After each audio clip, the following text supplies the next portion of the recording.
Hi friends, welcome back to my channel. ಇವತ್ತಿನ ವಿಡಿಯೋದಲ್ಲಿ sync ಹಾಗೂ ಸಿಂಕ್ ಕೆಳಗಡೆ ಇರುವಂತಹ ಜಾಗವನ್ನು ಸಿಂಪಲಾಗಿ ಕಡಿಮೆ ಬಜೆಟಲ್ಲಿ ಆರ್ಗನೈಸ್ ಮಾಡ್ತಾ ಇದ್ದೀನಿ. ಬನ್ನಿ ವಿಡಿಯೋ ನೋಡೋಣ.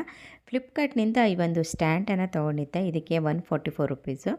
ಇದಕ್ಕೆ ಕಾರ್ಡ್ಬೋರ್ಡ್ ಹಾಕಿಬಿಟ್ಟು ಫಿಕ್ಸ್ ಮಾಡ್ಕೊಳ್ಳೋಣ, ಯಾಕಂದರೆ ಇದರಲ್ಲಿ ಇರುವಂಥ ವಸ್ತುಗಳು ಅಲ್ಲಾಡೋದು. ಇಲ್ಲಿ ಒಳಗಡೆ ಒಂಥರ ರಾಡಿ ಥರ ಕಾಣಿಸ್ತಾ ಇದೆ.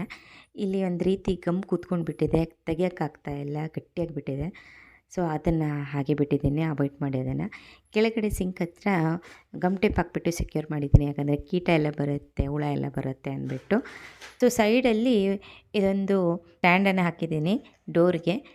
ಇದು ತುಂಬ ಹಳೆಯದು, ಮನೇಲಿತ್ತು, ಅದನ್ನು ಹಾಗೆ ಹಾಕಿದ್ದೀನಿ. ಹಾಗೆ ಒಂದು ಹುಕ್ಕನ್ನು ಕೂಡ ಸ್ಟಿಕ್ ಮಾಡಿದ್ದೀನಿ ಈ ಕಡೆ. ಇವಾಗ ಸ್ಟ್ಯಾಂಡ್ ಮೇಲೆ ಎಲ್ಲ ಥಿಂಗ್ಸ್ಗಳನ್ನು ಇಡ್ತಾ ಹೋಗೋಣ. ಸೊ ಎಕ್ಸ್ಟ್ರಾ ಲಿಕ್ವಿಡ್ ಸೋಪ್ ಆಗಿರ್ಬೋದು, ಟ್ಯಾಪ್ ಕ್ಲೀನರ್ ಆಗಿರ್ಬೋದು, ಇದನ್ನೆಲ್ಲ ಇಡ್ತಾ ಇದ್ದೀನಿ. ಟ್ಯಾಪ್ ಕ್ಲೀನರು ತುಂಬ ಚೆನ್ನಾಗಿದೆ ಇದು. ಸೊ ತುಂಬ ಚೆನ್ನಾಗಿ ಕ್ಲೀನ್ ಆಗುತ್ತೆ, ಶೈನ್ ಕೂಡ. ಈ ಲಿಕ್ವಿಡ್ ಬಂದುಬಿಟ್ಟು ಹೈಪೋಕ್ಲೋರೈಡ್ ಸೊಲ್ಯೂಷನ್ ಅಂತ. ಯಾಕೆ ಇದನ್ನು ಯೂಸ್ ಮಾಡ್ತೇನೆ ಅಂದರೆ, ಕೆಲವೊಮ್ಮೆ ಕಸದ ಗಾಡಿ ಎಲ್ಲ 3-4 ದಿನ ಆದರೂ ಬರೋದಿಲ್ಲ, ಆವಾಗ ಗೊಬ್ಬು ನಾರ್ತಾ ಇರುತ್ತೆ ಡಸ್ಟ್ಬಿನಲ್ಲಿ. 2-3 ಹನಿಯಷ್ಟು ಇದನ್ನು, ಈ ಲಿಕ್ವಿಡನ್ನು ಹಾಕಿದರೆ ಕೆಟ್ಟ ಸ್ಮೆಲ್ ಬರಲ್ಲ, ಕಸ ಕೂಡ ಕೊಳೆಯೋದಿಲ್ಲ.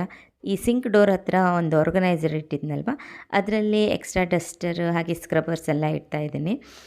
ಹಾಗೆ ಈ ಬ್ರಷಸ್ ಕೂಡ ನೀವೇನು ನೋಡ್ತಾ ಇದ್ದೀರಾ, ಇದು ತುಂಬ ಚೆನ್ನಾಗಿದೆ. 3 ವೆರೈಟಿ ಆಫ್ ಬ್ರಷ್ ಬರುತ್ತೆ. 2 ಮೆಟಲ್ ಇರುತ್ತೆ, 1 ಪ್ಲಾಸ್ಟಿಕ್ ಇರುತ್ತೆ. ಇದನ್ನು ಕೂಡ ತುಂಬ ನಾನು ವರ್ಷಗಳಿಂದ ಯೂಸ್ ಮಾಡ್ತಾ ಇದ್ದೇನೆ, ಒಂದು 3-4 ವರ್ಷದಿಂದ ಯೂಸ್ ಮಾಡ್ತಾ ಇದ್ದೇನೆ. ಸೊ ಇದನ್ನು ಲೋಕಲ್ ಮಾರ್ಕೆಟಿಂದನೇ ತೊಗೊಂಡಿದ್ದೆ, ಒಂದು 30 ರೂಪಾಯಿಗೇನೋ ತೊಗೊಂಡಿದ್ದೆ. ಹಾಗೆ ಈ ಕಡ್ಡಿಗಳನ್ನು ನೀವೇನು ನೋಡ್ತಾ ಇದ್ದೀರಲ್ವ, ಇದು ಬ್ಲಾಕೇಜ್ ತೆಗಲಿಕ್ಕೆ ತುಂಬ ಹೆಲ್ಪ್ ಆಗುತ್ತೆ. ಸೊ ಇದು ಗುಜರಾತಲ್ಲಿರುವಾಗ ನಾನು ತೊಗೊಂಡಿದ್ದು, ಖರ್ಚು ಮಾಡಿ ಸ್ವಲ್ಪನೇ ಉಳಿದಿದೆ. ಸೈಡಲ್ಲಿ ಸ್ಪೇಸ್ ಖಾಲಿ ಇದೆ, ಅಲ್ಲಿ ಪಾತ್ರೆಯ ಬುಟ್ಟಿಯನ್ನು ಇಟ್ಟಿದ್ದೇನೆ, ಒಂದು ಚಿಕ್ಕದು ದೊಡ್ಡದು ಪಾತ್ರೆ ಸೈಜ್ ನೋಡಿ ಇದನ್ನು ನಾನು ಬಳಸ್ಕೊಳ್ತೀನಿ. ನೆಕ್ಸ್ಟು ಈ ಹುಕ್ಕಿದೆಯಲ್ಲ, ಅಲ್ಲಿ ಹ್ಯಾಂಡ್ ಗ್ಲೌಸನ್ನು ಹಾಕ್ತಾ ಇದ್ದೀನಿ. ರಬ್ಬರ್ ಯಾಕೆ ಹಾಕಿದ್ದೇನೆ ಅಂತ ನೀವು ಯೋಚನೆ ಮಾಡ್ತಾ ಇರ್ಬೋದು. ಕೈ ಗ್ಲೌಸ್ಗೆ ಹಾಕಿದಾಗ ಇದು ಜಾರಬಾರ್ದು ಅಂತ, ಟೈಟಾಗಿರಲಿ ಅಂತ ಅಂದ್ಬಿಟ್ಟು ಈ ಥರ ರಬ್ಬರ್ ಹಾಕಿಟ್ಟಿದ್ದೇನೆ.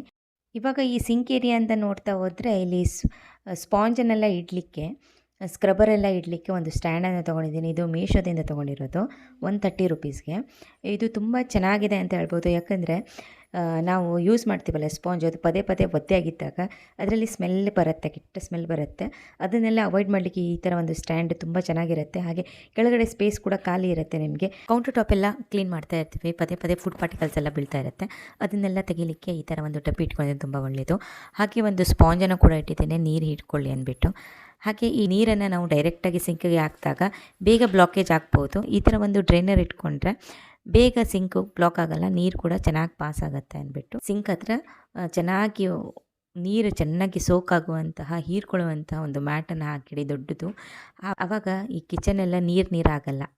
ಸೊ ಫ್ರೆಂಡ್ಸ್, ಇವತ್ತಿನ ವಿಡಿಯೋದಲ್ಲಿ ಇಷ್ಟೇ. ಈ ವಿಡಿಯೋ ನಿಮಗೆ ಇಷ್ಟ ಆಗಿದೆ ಅಂತ ಅಂದ್ಕೊಳ್ತೀನಿ. ಯೂಸ್ಫುಲ್ ಅನಿಸಿದ್ರೆ ಲೈಕ್ ಮಾಡಿ, ಶೇರ್ ಮಾಡಿ, ಕಮೆಂಟ್ ಮಾಡಲು ಮರಿಬೇಡಿ. ಚಾನಲ್ಗೆ ಸಬ್ಸ್ಕ್ರೈಬ್ ಮಾಡ್ತಾ ಇದ್ದರೆ ಸಬ್ಸ್ಕ್ರೈಬ್ ಮಾಡಿ. Thank you, bye.